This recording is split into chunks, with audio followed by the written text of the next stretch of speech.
Hello friends, this is Nitin Kumar. Welcome to my channel. So here we are here to discuss seated paper 1. Seated paper 1 ని తెలుగులో discuss చేయడానికి okay ఈ ఛానల్లో and subscribe to this channel. In this video we will discuss seated mathematics which is content part. Content part వచ్చేసి మనకు 15 marks plus pedagogy కూడా వచ్చేసి next pedagogy section ఉంటుంది. పెడగాజీ వచ్చేసి మరో 15 మార్క్స్కి ఉంటుంది. ఓకే, సో ఇయర్ కంటెంట్ కూడా చాలా ఈజీ టాపిక్స్ ఉన్నాయి. కంటెంట్స్ మీకు వచ్చే స్కోరింగ్ సబ్జెక్ట్ లాగా కూడా పెట్టుకోవచ్చు. మామూలుగా బైపీసీ సబ్జెక్ట్స్ బైపీసీ బ్యాక్గ్రౌండ్ ఉన్న వాళ్ళకి కూడా ఎంపీసీ బ్యాక్గ్రౌండ్ లేని వాళ్ళకి కూడా స్కోర్ చేసేలా ఉంటుంది. కొంచెం మీరు ప్రీవియస్ ఇయర్స్ క్వశ్చన్ పేపర్ని ప్రాక్టీస్ చేసేది ఉంటుంది. And exam should be there in we expect the exam in December. Yes, end of the year మనకి ఆన్లైన్లో టెస్ట్ జరుగుతుంది. ఆన్లైన్లో ఎగ్జామ్ అయిపోయే ఛాన్స్ ఉంది. నెక్స్ట్ మనకి ఇక్కడ వచ్చేసి ఇంపార్టెంట్ 13 చాప్టర్స్ నుంచి 13 టాపిక్స్ నుంచి మనకు కంటెంట్లో క్వశ్చన్స్ వస్తున్నాయి. So what are they, one by one discuss చేద్దాం. ఫస్ట్ వచ్చేసి జామెట్రీ అండ్ జామితి, మొత్తం shapes and spatial understanding. Next solids around us, ఏవైతే సాలిడ్స్ ఉంటాయో solids. Next numbers in the sense number system, natural number system, old number system, integers, all these. And next additions and subtraction. ఇవి additions and subtractions డైరెక్ట్గా రావు, ఇవి word problems through వస్తాయి. Word ప్రాబ్లమ్ని addition చేయాలా లేదా subtraction చేయాలా అనేది మనం వర్డ్ ప్రాబ్లమ్ని చదివి దాన్ని అర్థం చేసుకొని ఆన్సర్ చేసేది ఉంటుంది. నెక్స్ట్ మల్టిప్లికేషన్ కూడా అలాగే ఉంటుంది. మల్టిప్లికేషన్ యూజ్ చేస్తారా, డివిజన్ యూజ్ చేస్తారా. నెక్స్ట్ మెజర్మెంట్ కూడా ఈ విధంగానే చేసేది ఉంటుంది. నెక్స్ట్ వచ్చేసి వెయిట్కి రిలేటెడ్. వెయిట్లో ఎక్కువగా మనకు కన్వర్షన్స్ అనేవి చూడొచ్చు. గ్రామ్ నుంచి మిల్లీగ్రామ్కి, కేజీకి, టన్స్, ఈ విధంగా KG to grams, grams to milligrams. So year like time related questions అంటే మనకు వచ్చేసి క్లాక్ రిలేటెడ్ క్వశ్చన్స్ కూడా వస్తుంటాయి. టైంని బేస్ చేసుకొని రైల్వే టైమింగ్స్ కానివ్వండి, ప్యాసింజర్ టైమింగ్స్, అండ్ లేదంటే S is equal to D/T, మనకు speed is equal to distance by time. 3ని బేస్ చేసుకొని కూడా మనకు క్వశ్చన్స్ వచ్చినాయి. నెక్స్ట్ వాల్యూమ్, ఘనపరిమాణం. నెక్స్ట్ డేటా హ్యాండ్లింగ్ అంటే మనకు సాంఘిక శాస్త్రం. నెక్స్ట్ ప్యాటర్న్స్ అనేవి కొన్ని రకాలైనటువంటి టెసలేషన్స్. ప్యాటర్న్స్ అంటే మనకు ఆకృతులు అనే పైన క్వశ్చన్స్ వస్తున్నాయి. వివిధ ఆకృతులు అనే టాపిక్ ఉంది, దాని నుంచి క్వశ్చన్స్ వస్తున్నాయి. నెక్స్ట్ మనీ రిలేటెడ్ అంటే ఇంకా మనం దాన్ని profit related, loss related, profit percentage, loss percentage పైన క్వశ్చన్స్ ఎక్స్పెక్ట్ చేయవచ్చు. అండ్ నెక్స్ట్ సమ్వాట్ డిఫికల్ట్ వచ్చే ఛాన్స్ ఉంది. నెక్స్ట్ ఇప్పుడు అప్కమింగ్ వచ్చేసి రాయబోయేది డెఫినెట్గా ఆన్లైన్ టెస్ట్ ఉంటుంది. So every one will get different type of question paper. Maybe కొన్ని ఆన్లైన్ టెస్ట్లో మ్యాథ్స్ టఫ్గా ఉంటే, కొన్ని ఆన్లైన్ టెస్ట్లో తెలుగు, వేరే ఇంగ్లీష్, కొన్నిసార్లు సైన్స్, ఈవీఎస్ కూడా టఫ్గా రావడం జరుగుతుంది. సో దాన్ని దృష్టిలో పెట్టుకొని మనం ప్రతి సబ్జెక్ట్ని అండ్ ఆల్మోస్ట్ మనకు 3 months టైం ఉంది, September, October, November. So prepare well. So and subscribe to my channel here. Okay, and we will discuss the maths basics. Whichever maths basics are there, we will discuss them in this class. Okay, keep watching my channel. మనం Telugu to English, next English to English మీకు use అయ్యేలా. మీకు question అర్థం చేసుకున్నప్పుడు కొద్దిగా English చెప్పేది ఎందుకంటే reason వచ్చేసి మీరు క్వశ్చన్ని అక్కడ మీకు తెలుగులో ఉండదు, క్వశ్చన్ ఓన్లీ ఇంగ్లీష్ అండ్ హిందీలో ఉంటుంది. మీరు ఇంగ్లీష్లో చదివినప్పుడు మీకు అర్థం కావాలి. ఓకే, దట్ మచ్ లెవెల్లో క్లాస్ అనేది ఉంటుంది. So listen here. సో మనకు వచ్చేసి ఫస్ట్ నెంబర్ సిస్టమ్ పైన బేసిక్ నెంబర్ సిస్టమ్ని డిస్కస్ చేద్దాం. నెంబర్ సిస్టమ్ పైన బేసిక్స్ ఏంటి number system. So okay, all the numbers are related to, మనం ఒక సిస్టమేటిక్గా నెంబర్ సిస్టమ్ని డివైడ్ చేసుకోవడం జరిగింది. కొన్ని ప్రాపర్టీస్, కొన్ని నెంబర్స్కి ఉన్నటువంటి క్యారెక్టరిస్టిక్ వాల్యూస్ అనొచ్చు వాటిని, లేదంటే ప్రాపర్టీస్, ధర్మాలు, ఏదైతే సంఖ్యల యొక్క ధర్మాలు ఉంటాయో వాటిని బేస్ చేసుకొని ఫస్ట్ మనకు వచ్చేసి న్యాచురల్ నెంబర్ సిస్టమ్. ఓకే, వీటిని మనం ఏమంటాం, కౌంటింగ్ నెంబర్స్ అంటాం. Counting numbers. ఏదైనా కౌంట్ చేసేటప్పుడు న్యాచురల్ నెంబర్ 1 నుంచి స్టార్ట్ చేస్తాం కాబట్టి 0 నుంచి కౌంట్ ఎవరం చేయము. అందుకే 1 నుంచి కౌంట్ చేస్తాం కాబట్టి ఈ సెట్ని ఏ విధంగా రాస్తారు, క్యాపిటల్ Nతో సూచిస్తూ 1 నుంచి స్టార్ట్ అవుతుంది అండ్ టిల్ ఎండ్ ఎక్కడ అంటే infinite number. There is no infinite. ఫైనైట్కి ఆపోజిటే ఇన్ఫైనైట్ అంటే no limit, unlimited. No limit అనొచ్చు, లేదంటే అన్లిమిటెడ్, లేదంటే no end. So there will be no end for the natural numbers and they are starting from 1. Okay, next we have, and by adding 0 to this particular natural number set, I'm just adding one 0 number to the complete natural number set, and we getting here we will get whole number set that is represented by w. మనం w తో సూచిస్తాం దీన్ని. So and 0 1 2 3 4 so on, ఈ విధంగా మనకు infinite సెట్గా ఉంటుంది. Whole numbers వచ్చేసి 0తో 0 ఉంటుంది. 0 అనేది నైదర్ ఏ పాజిటివ్ నెంబర్ నార్ ఏ నెగిటివ్ నెంబర్. ఇది పాజిటివ్ నెంబర్ కాదు, నెగిటివ్ నెంబర్ కాదు. It has its own entity. So own identity కలిగి ఉంటుంది 0. ఓకే, నెక్స్ట్ వచ్చేసి 1 2 3 4 and so on. From here onwards we have what positive numbers. We can say positive integers ఇంకా introduce కాలేదు. So ఇక్కడ నుంచి మనకు న్యాచురల్ నెంబర్ సెట్ ఉంది. Next here 0 ఉంది, పాజిటివ్ కాదు నెగిటివ్ కాదు, ప్లస్ మన దగ్గర పాజిటివ్ వాల్యూస్ అన్నీ ఉన్నాయి. ఇటు సైడ్ వచ్చేటివన్నీ ఏంటి, రైట్ సైడ్ వచ్చేటివన్నీ కూడా మనకు పాజిటివ్ వాల్యూస్. సో ఇక్కడ ఏం లేవు, నెగిటివ్ వాల్యూస్ లేవు. సో నెగిటివ్ వాల్యూస్ని నేను డబ్ల్యూకి యాడ్ చేస్తున్నా. So what I'm getting here ఇంటీజర్స్ని ఐతో కానీ జెడ్తో కానీ సూచిస్తారు. జెడ్ అంటే ఏంటి, జెడ్ అంటే జెహెలిన్ అనే జర్మన్ వర్డ్ నుంచి జెడ్ అనే పదం ఏర్పడింది దీనికి, German word. Okay, so I ఒక సెట్ ఫామ్లో రాస్తే ఐ ఎక్కడి నుంచి స్టార్ట్ అవుతుంది, ఒక ఇన్ఫైనైట్ నెంబర్ నుంచి స్టార్ట్ అయ్యి so on -2 -1 0 1 2 so on till infinite. So we can say that ఒక ఇన్ఫైనైట్ సెట్ నుంచి మళ్ళీ ఇన్ఫైనైట్కి వెళ్ళేది ఒక ఐ మాత్రమే. ఐలో ఇంటీజర్ సెట్లో ఏమేమి ఉంటాయి, ఇన్ఫైనైట్ నుంచి negative values, all the negative values, left side వచ్చేసి నెగిటివ్ వాల్యూస్ అండ్ 0 ఉంటుంది, ఇట్స్ ఓన్ ఎంటిటీ. ఇది నెగిటివ్ కాదు, పాజిటివ్ కాదు, అండ్ రైట్ సైడ్ అంతా కూడా మనకు పాజిటివ్ వాల్యూస్ వస్తుంటాయి. ఆల్రెడీ మీరు ఇంటీజర్స్ని నెంబర్ లైన్ పైన డినోట్ చేసేటప్పుడు ఈ 3కి డిఫరెన్స్ చూస్తారు. ఈ 3 ఈజీ. న్యాచురల్ నెంబర్ సెట్ని, హోల్ నెంబర్ సెట్ని, ఇంటీజర్ నెంబర్ సెట్ని నెంబర్ లైన్ పైన ఈజీగా డినోట్ చేయవచ్చు. ఓకే, నెంబర్ లైన్ పైన డినోట్ చేసినప్పుడు మనకు క్వశ్చన్ ఏ విధంగా వస్తుందంటే, ఎటువంటి పిక్చర్స్ ఉండవు ఎగ్జామ్లో, బట్ ఆ పిక్చర్ రిలేటెడ్ ఎటువంటి పిక్చర్ ఇవ్వడు, కానీ పిక్చర్ రిలేటెడ్ వర్డ్ ప్రాబ్లమ్స్ వస్తుంటాయి. వర్డ్ ప్రాబ్లమ్స్ని మనం అర్థం చేసుకోవాలి. ఎట్ సైడ్ జంప్ అవుతాం అనేది. Suppose it is a number line which it is a integer number line. That's why I am taking 0 in the middle of the number line. Middle of the number line I am taking a 0. Okay, 1 2 3 and here 4, and above the left side we have all the negative numbers. So here I am writing all the negative numbers, and here I am writing all the positive numbers, and 0 here in the middle of these. It is neither will be a negative or nor a positive number. So it could be called as a integer number line. So in this integer number line representing of -2, ఇప్పుడు suppose -2ని represent చేయమని అడిగినట్టయితే ఇప్పుడు -2ని representation ఈ విధంగా ఉంటుంది.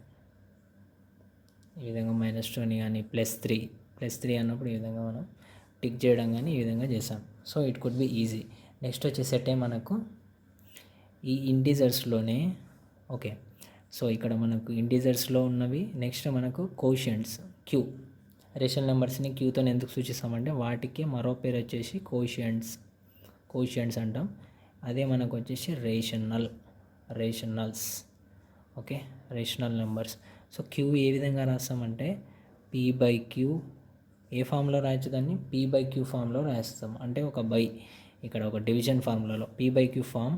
And p, q belongs to, ఈ రెండు ఏంటివంటే ఇవి చరరాశులు కదా, variables. And here these are called variables, and these variables are belongs to what, ఈ ఇట్లా రాస్తే బిలాంగ్స్ టు దేనికి, ఐ. ఇంటీజర్కి బిలాంగ్ అవుతుంది ఇది. అంటే మైనస్ వాల్యూస్ ఉండొచ్చు, ప్లస్ వాల్యూస్ ఉండొచ్చు, జీరో కాకుండా. 0 అంటే p 0 కావచ్చు, కానీ q 0 కాకూడదు. ఎందుకు q 0 కాకూడదు అంటే ఇప్పుడు చూడండి, ఇక్కడ p 0 అయింది అనుకోండి. ఒకవేళ p 0 అయితే వాల్యూ మొత్తం కూడా 0 అయిపోతుంది, అండ్ దట్స్ ఓకే. 0/2 అని నేను రాశాను అనుకోండి, 0/2 వాల్యూ 0 అవుతుంది, 2 రాదు, 0 అవుతుంది. 0 అవుతున్నందుకు ఓకే, దీని వాల్యూ ఓకే. బట్ దీనికి రివర్స్ తీసుకోండి, ఒకవేళ q 0 అయింది అనుకోండి, p/qలో q 0 అయింది, అప్పుడు 2/0 అనేది ఇది నాట్ డిఫైన్ చేయలేము. ఎందుకంటే ఆల్రెడీ మనకు తెలుసు కదా, ఇది డినామినేటర్ పార్ట్, ఇది న్యూమరేటర్ పార్ట్. డినామినేటర్ పార్ట్ ఏం తెలియజేస్తుంది? Number of equal parts. Numerator part ఏం తెలియజేస్తుంది? Numbers taken out or parts taken out. మనకి ఇక్కడ పార్ట్సే లేవు, ఈక్వల్ పార్ట్స్లో 0 ఉంది. రెండు ఎలా తీసుకుంటాము? ఈక్వల్ పార్ట్స్లో ఏదైనా ఉంటేనే కదా దాన్ని ఏదైనా ఒకటి తీసుకోనికి వస్తుంది. ఇక్కడ 2 పార్ట్స్లో ఏం తీసుకోలేదు, 0, కాబట్టి వాల్యూ కూడా 0 అయింది. ఒకవేళ ఒక పార్ట్ తీసుకున్నట్టయితే దాన్ని మనం 1/2 అని రాస్తాం. ఆ 1/2, 2/2, 3/2 all these are nothing but p/q ఫామ్లో రాసేటటువంటి రేషనల్ నెంబర్స్ మనవి. ఓకే, రేషనల్ నెంబర్స్ని కూడా నెంబర్ లైన్ పైన డినోట్ చేయవచ్చు. నేషనల్ నెంబర్స్లో ఒకటి ఉంటుంది, ఒక లా ఉంటుంది ఇక్కడ నుండి.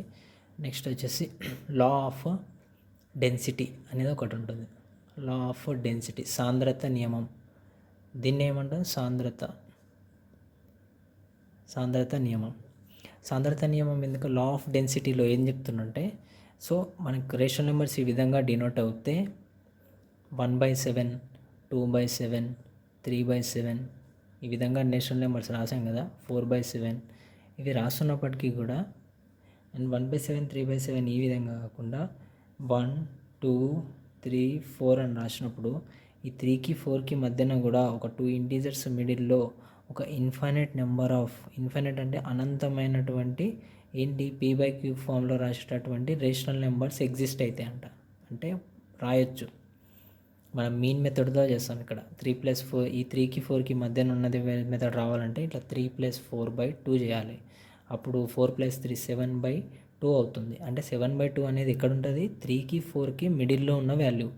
అంటే ఇలాంటి వాల్యూస్ ఇన్ఫైనైట్గా ఎగ్జిస్ట్ అవుతాయి. దాన్నే మనం లా ఆఫ్ డెన్సిటీ లేదా సాంద్రత నియమం అని అంటాం ఇక్కడ. Okay, and next, so CTET లెవెల్లో ఇంతవరకు ఓకే. ఈ రేషనల్ నెంబర్స్ గురించి ఇక్కడ మనకు టాపిక్లో లేదు. ఓకే, నెక్స్ట్ మీరు వచ్చేసి బేసిక్గా జామెట్రీకి సంబంధించినవి కొన్ని నేర్చుకోవాలి. జామెట్రీకి సంబంధించిన మనం బేసిక్ చూద్దాం. ఓకే, జామెట్రీలో మనకు వచ్చేసి మెయిన్ లైన్, పాయింట్ అనేది ఏంటి, పాయింట్ అనేది కూడా చూద్దాం. మన who is the father of geometry? Father of geometry వచ్చేసి యూక్లిడ్ అనేవాడు ఫాదర్ ఆఫ్ జామెట్రీగా పిలువబడుతున్నాడు. ఇతను ఒక ఎలిమెంట్స్ అనే బుక్ రాసిండు కదా, ఎలిమెంట్స్ అనే బుక్లో దీనికి సంబంధించిన వివరణలు అన్ని ఇచ్చిండు. ఒక 5 జామెట్రికల్ ఫిగర్స్ యొక్క డెఫినేషన్స్ కూడా ఇవ్వడం జరిగింది, యూక్లిడ్ డెఫినేషన్స్. సో అవేంటి ఇక్కడ చూద్దాం. పాయింట్, బిందువు. పాయింట్ని ఏమంటాం మనం? బిందువు. ఈ బిందువు అనేది ఏ విధంగా డిఫైన్ అయింది అంటే, బిందువు అనేది, బిందువుకు పొడవు ఉండదు, వెడల్పు ఉండదు. అది ఎటువంటి పొడవు ఉండదు, వెడల్పు ఉండదు. ఓకే, ఎటువంటి మనకు వచ్చేసి ఏరియా అంటే వైశాల్యాన్ని కూడా ఆక్రమించదు. దాన్నే మనం ఏమంటాం? బిందువు. నెక్స్ట్ మనకు వచ్చేసి లైన్. ఓకే, సరళ రేఖ. ఈ విధంగా లైన్ అనేది రేఖ అనేది పొడిగించుకుంటూ వెళ్తూ ఉంటుంది. ఈ సింబల్ ఎక్స్టెన్షన్ సింబల్, ఇది ఎటైనా వెళ్తుంటుంది లైన్. అయితే దీనికి ఇన్ఫైనైట్ సెట్గా ఎంతైనా పొడిగించవచ్చు అనమాట. ఇటు సైడ్ పొడిగించవచ్చు, ఇటు సైడ్ పొడిగించవచ్చు. బట్ నెక్స్ట్ ఒకటి లైన్ సెగ్మెంట్ అని ఉంటుంది వర్డ్. లైన్ సెగ్మెంట్ని మాత్రం పొడిగించలేము. It has a fixed value. Line segment అంటే ఒక దగ్గర ఇక్కడ తీసుకొని ఎండ్ పాయింట్స్ ఉంటాయి, దీనికేమో ఎండ్ పాయింట్స్ ఉండవు. ఎక్స్ట్రీమ్ పాయింట్స్ అని కూడా అంటారు. కొన్ని ఎగ్జామ్లో ఎక్స్ట్రీమ్ పాయింట్స్ అని కూడా రావచ్చు. ఎక్స్ట్రీమ్ పాయింట్స్ అన్నా కూడా ఎండ్ పాయింట్స్ అన్నా ఒకటే. ఎక్స్ట్రీమ్ పాయింట్స్ అంటే స్టార్టింగ్లో వచ్చే వాల్యూ, ఎండ్లో వచ్చే వాల్యూ, దాన్ని మనం ఏమంటాం? Extreme values. సో ఇక్కడ కూడా ఎక్స్ట్రీమ్ వాల్యూస్ దీనికి ఉంటాయి. సపోజ్ ఇక్కడ AB అన్నాం అనుకుంటే, ఇది 4 సెంటీమీటర్ ఉందంటే it could B and it could B return as like this. AB పైన ఒక బార్ ఇట్లా గీసినట్టయితే మనం ఏంది AB లైన్ సెగ్మెంట్ అని గుర్తుపట్టవచ్చు. Okay, so this is how we represent here. And next line segment వచ్చేసింది. నెక్స్ట్ జామెట్రికల్ ఫిగర్స్లో మెయిన్గా మనకు ఓపెన్ కర్వ్, క్లోజ్డ్ కర్వ్ గురించి తెలుసుకుందాం. ఫస్ట్ ఓపెన్ కర్వ్ అంటే ఏంటి? ఓపెన్ కర్వ్ అంటే ఇక్కడ ఓపెన్ కర్వ్లో ఏం లేదండి, ఏదైనా ఒకటి జామెట్రికల్ ఫిగర్ తీసుకున్నప్పుడు దానికి ఈ విధంగా కలుసుకొని ఉండవు అనమాట. ఏడు నుంచి అయితే స్టార్ట్ అవుతుందో ఈ విధంగా ఇట్లా ఓపెన్గా ఉండబడుతుంది. అండ్ నెక్స్ట్ ఈ విధంగా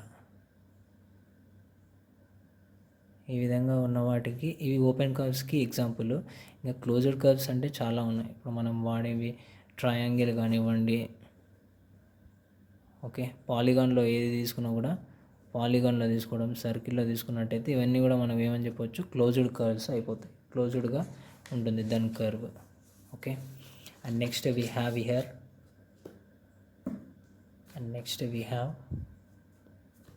నెక్స్ట్ వచ్చేసి సర్కిల్ చూద్దాం. సర్కిల్కి డెఫినేషన్ ఏంటి? A fixed set of all points which are equidistance from a fixed point. ఇది ఒక ఫిక్స్డ్ పాయింట్ అనుకుంటే దీనికి సరైన దూరంలో లేదా ప్రమాణ దూరంలో ఉన్నటువంటి అన్ని బిందువుల యొక్క కలయికతో ఏర్పడినటువంటి ఒక వృత్తం. దీన్ని ఏమంటాం మనం? వృత్తం. సో ఈ వృత్తంలో మెయిన్గా ఇంపార్టెంట్ వచ్చేసి రేడియస్ ఆర్. ఈ రేడియస్ని ఈ విధంగా ఇలాగే పొడిగిస్తే దాన్ని ఏమంటాం? ఇంకొక ఆర్. దీన్ని కలుపుకొని ఈ మొత్తాన్ని డి అంటాం. సో ఇక్కడ మనం ఏం తీసుకోవచ్చు? D is equal to 2r లేదా are is equal to d/2. రెండు కూడా సేమే. ఇలాంటివి మనకి ఎగ్జామ్లు వస్తాయి. ఇలాంటివి మీరు ఇంపార్టెంట్. నెక్స్ట్ దీనికి సర్కంఫరెన్స్ ఉంటుంది. πr² వచ్చేసి area of a circle and circumference చుట్టుకొలత. సర్కంఫరెన్స్ ఆఫ్ ఏ సర్కిల్ వచ్చేసి ఏంటి? Circumference of a circle 2πr. So ఇక్కడ పై వాల్యూ అనేది మనం 22/7గా తీసుకుంటాం. కొన్నిసార్లు 3.141గా అతను ఇస్తాడు ఎగ్జామ్లో. క్వశ్చన్లో రిప్రజెంట్ అవుతుంది. అండ్ నెక్స్ట్ డయామీటర్ రేడియస్ని బేస్ చేసుకొని క్వశ్చన్స్ ఉంటాయి. అండ్ నెక్స్ట్ వచ్చేసి ట్రయాంగిల్స్లో ఏంటి? ట్రయాంగిల్స్లో mainly triangle can be called as polygon. ట్రయాంగిల్ని పాలిగాన్ అని కూడా అనొచ్చు. పాలిగాన్ ఎందుకంటే దీనికి 3 ఉన్నాయి కదా, 3 రేఖాఖండాలచే ఏర్పడింది ఇది. 3 line segments. Okay, and what is the sum of all angles? Sum of all angles is 180 degrees. ఈ విధంగా చెప్పింది ఎవరు? లెజెండర్ అనే వ్యక్తి sum of all angles in a triangle is equal to 180 degrees అని చెప్పిండు. So triangle is a polygon. And ట్రయాంగిల్లో రకాలు చూసుకున్నట్టయితే వేటిని బేస్ చేసుకొని, ఫస్ట్ యాంగిల్ని బేస్ చేసుకొని చూద్దాం. యాంగిల్ని బేస్ చేసుకున్నట్టయితే ఒక 3 టైప్స్ ఉన్నాయి. యాంగిల్ని బేస్ చేసుకొని మనకు అక్యూట్ యాంగిల్డ్ ట్రయాంగిల్, సెకండ్ది వచ్చేసి రైట్ యాంగిల్డ్ ట్రయాంగిల్. మనం 90 degreesనే రైట్ యాంగిల్ అనొచ్చు. ట్రయాంగిల్లో లేకున్నప్పటికీ రైట్ యాంగిల్ అనొచ్చు. నెక్స్ట్ అప్ట్యూస్ యాంగిల్, అంటే 90 degrees కన్నా ఎక్కువ ఉంటుంది ఏదైనా ఒక యాంగిల్ వచ్చేసి obtuse angled triangle. So triangles ఈ విధంగా యాంగిల్స్ని బేస్ చేసుకొని ఈ విధంగా ఉంటుంది. నెక్స్ట్ మనకు వచ్చేసి నెక్స్ట్ లైన్ సెగ్మెంట్స్ యొక్క మెజర్మెంట్స్, కొలతని బట్టి లైన్ సెగ్మెంట్స్, సైడ్స్ని బేస్ చేసుకొని లేదా line segments both are same. సైడ్స్ని బేస్ చేసుకొని మనకు వచ్చినట్టయితే ఫస్ట్ ఆల్ ఆర్ ఈక్వల్ ఉన్నాయనుకోండి, ఈ 3 ఈక్వల్ ఉంటే ఈ విధంగా సింబల్ పెడతాం. ఒకవేళ ఈక్వల్ ఉంటే దాన్ని ఈక్విలాటరల్ ట్రయాంగిల్ అంటాం. Lateral in the sense sides అని అర్థం. లాటరల్స్ అంటే సైడ్స్. సో ఈక్విలాటరల్ ట్రయాంగిల్స్లో ఇది ఒక టైపు. నెక్స్ట్ వచ్చి మనకు ఐసోసెలస్ ట్రయాంగిల్ అంటాం. దీనిలో వచ్చేసి మనకు 2 sides ఈక్వల్ ఉంటాయి, థర్డ్ సైడ్ ఈక్వల్ ఉండదు. ఓకే, 2 sides ఈక్వల్ని ఇట్లా సింబల్ చూపించాలి, ఇట్లా డబల్ చూపించాలి. ఇట్లా చూపించినట్టయితే 2 sides ఈక్వల్ అని. అండ్ నెక్స్ట్ వచ్చేసి స్కేలార్లో వచ్చేసి 3 కూడా డిఫరెంట్గా ఉంటాయి. ఈ విధంగా వస్తాయి. బట్ ఏది ఏమైనప్పటికీ some of all angles in a triangle must be equal to the 180 degrees. అది అక్యూట్ అయినా సరే, రైట్ యాంగిల్ ట్రయాంగిల్ అయినా సరే, అప్ట్యూస్ యాంగిల్ అయినా సరే, వాటిలో వచ్చేది ఈ విధంగా ఉంటుంది. అండ్ నెక్స్ట్ ట్రయాంగిల్లో కొంచెం ముందుకు పాటు చూసినట్టయితే, ఓకే ఇది ట్రయాంగిల్ అనుకోండి. ట్రయాంగిల్లో ఏదైనా ఒక భుజానికి ఒక సమాంతర రేఖని గీసినట్టయితే, parallel line, if I draw a parallel line which is parallel to any side of a triangle, it divides the remaining sides into a equal ratio. ఈ రేషియో ఉంటుంది కదా, ఏబి ఇది సిడి అని తీసుకున్నట్టయితే కొలతలు a/b is always equal to c/d ఈ విధంగా ఉంటుందట. ఎప్పుడు ఈ రెండు కూడా లైన్స్ ఏ విధంగా ఉండాలి? దీన్ని ఎల్ లైన్, దీన్ని ఎం లైన్.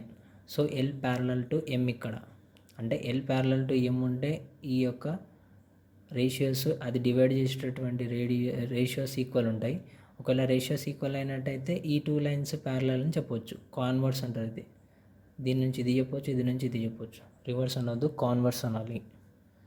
కాన్వర్స్ అంటాం మ్యాథ్స్లో, రివర్స్ అనొద్దు. ఓకే. అండ్ నెక్స్ట్ వచ్చేసి కొన్ని ప్రీవియస్ బిట్స్ కూడా చూద్దాం. ప్రీవియస్ ఇయర్ క్వశ్చన్స్ ఏం అడిగింది అనేది. సో ఇయర్ క్వశ్చన్ చూసుకున్నట్టయితే ఇన్ ఎ డివిజన్ సమ్, ఒక డివిజన్ సమ్లో the divisor is 5 times the coefficient and twice the remainder. If the remainder is 5, what is the number అని అడుగుతున్నాడు. ఆల్రెడీ మనకు డివిజన్ ఆల్గారిథంలో డివిజన్ రూల్ ఏంటి, మనకు first dividend is equal to, dividend అంటే ఇచ్చిన number, dividend is equal to divisor into coefficient plus R కదా. Okay, divisor ఈ number అడుగుతున్నాడు. సో ఎలా ఉందంట, ఈయన division sum the divisor is, ఇక్కడున్న డివైజర్, ఈ డివైజర్ అనేది ఈ డివైజర్ డివిడెంట్కి టైమ్స్ ద కోఎఫిషియంట్, ఎన్ని 5 times ఉందంట కోఎఫిషియంట్కి 5 times అంటే ఇక్కడ నేను 5q అని రాసుకోవచ్చు కదా, దీన్ని q అని రాసుకోవచ్చు. అండ్ ట్వైస్ ద రిమైండర్ అని అడుగుతున్నాడు.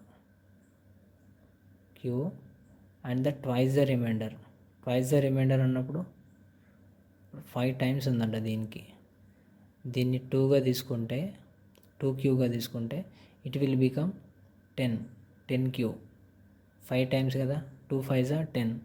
And the remainder and the twice the రిమైండర్కి ట్వైస్ ఉంటుందంట. అంటే ఇప్పుడు మనకు రిమైండర్ ఎంత అవుతుంది, 5q అవుతుంది. So what is the number అని అడుగుతున్నాడు.